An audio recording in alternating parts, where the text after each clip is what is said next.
สบายดีกูดมอร์นิ่งสบายดีพี่น้องเมื่อนี้อันน่ะเป็นวันอาทิตย์ซันเดย์สโนลงแหงตกมือเดียวยังสั้นนี่เอมี่ถ่ายให้เบิ่งว่ามันแต่ว่าบนหนาวปันไหนสโนลงหลาย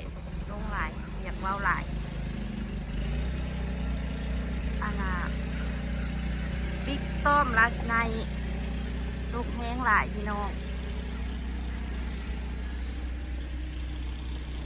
เบิ่งอากาศสโนตกหลายเด้อ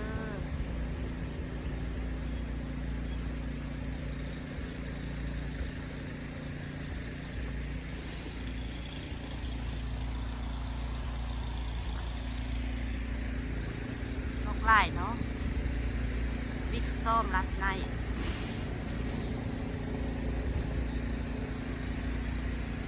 ติดจากรถแต่ว่ายังไม่ได้กวาดสโนว์เถื่อ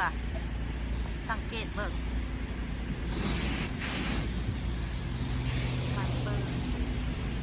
รถคือไอ้อันนี้สโนว์โกงเบิ่งเลยไม่เห็นเอารถงาม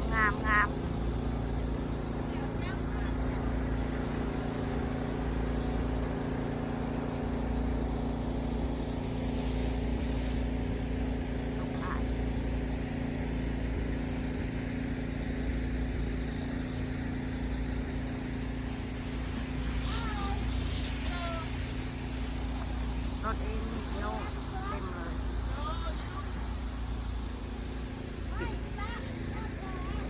Good morning Anthony Good morning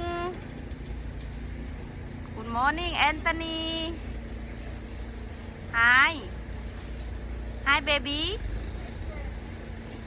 Hi baby คนน้อยโอ้ Hi ไปใส่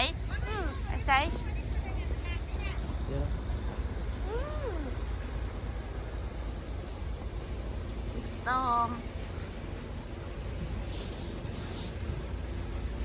สโนว์หลายนี่แล้วทีรถมาแล้วนั่นแหละบุเดียวเอ้ย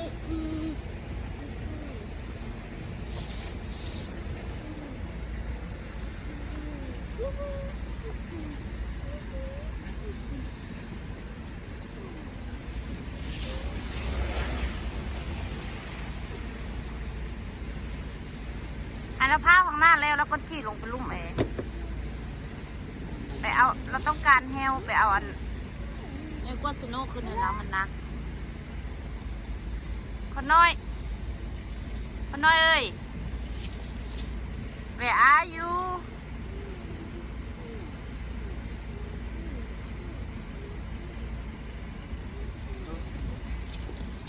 เอารถเหรอ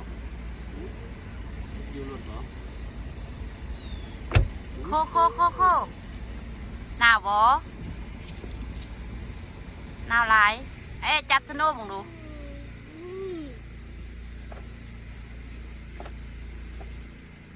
ไปคอนโดเอมี่ก็บ่อยากจับได้สโนว์นี่นะ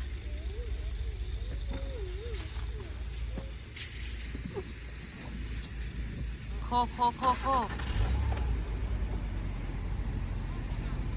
ไปแอนโทนีลงไปเอาแนวอันนั้น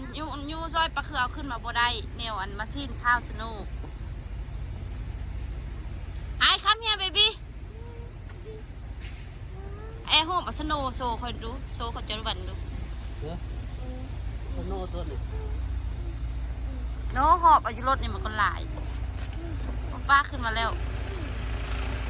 ข้าวสโนว์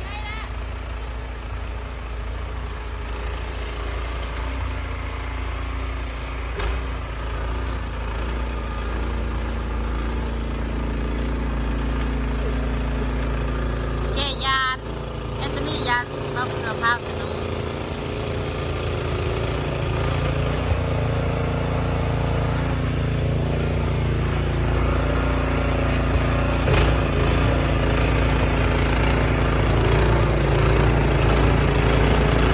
ได้ให้เกลือ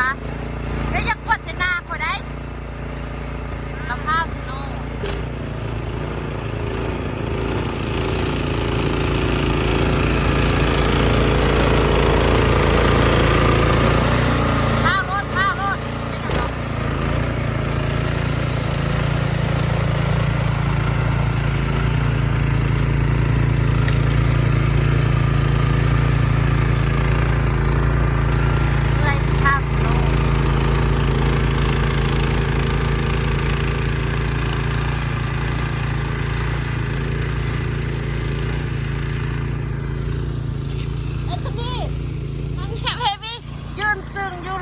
ค่อยยืนซึ่งวันอาณายืนซึ่งYou okay baby You okay อ่ะสโนว์ไลท์นี่นะ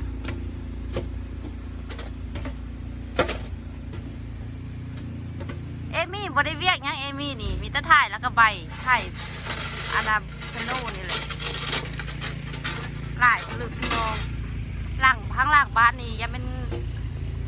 เบิ่งตีนเอมี่อ่ะ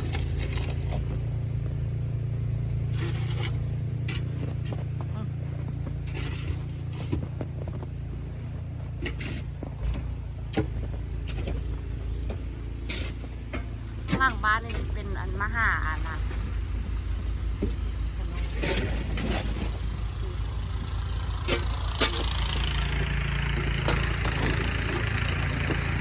แอนโทนีติดท่อปติดอักกะตังติดอันนั้นยาบักต่อยติดไปใส่กันเล่นหรอกกันม่านี่สนใจแล้ว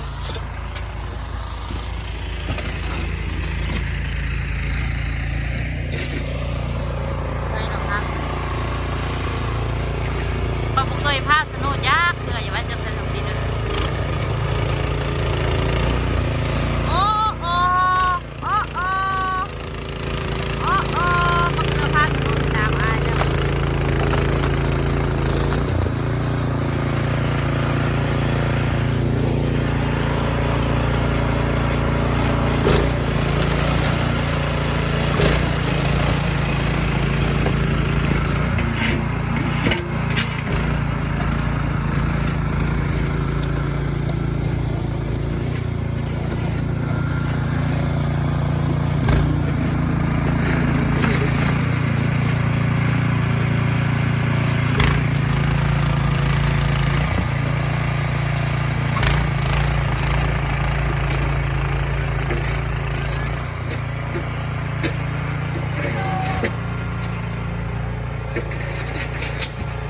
ข้าวสโน่ไรวันอาทิตย์หลังจากสโน่ตกแล้วก็มาคลินสโน่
Good morning Good morning อาลินสโนแล้วอ้าวพ่อใส่เกือบโบกให้คือสิหนาวคักโอ้ย I love you อ้าวแม่ก็หิมเสร็จแล้วลูกจะเอาไว้เดี๋ยวหิมโจกมือแล้ววันนี้อ่ะ You not cold You not cold Say hi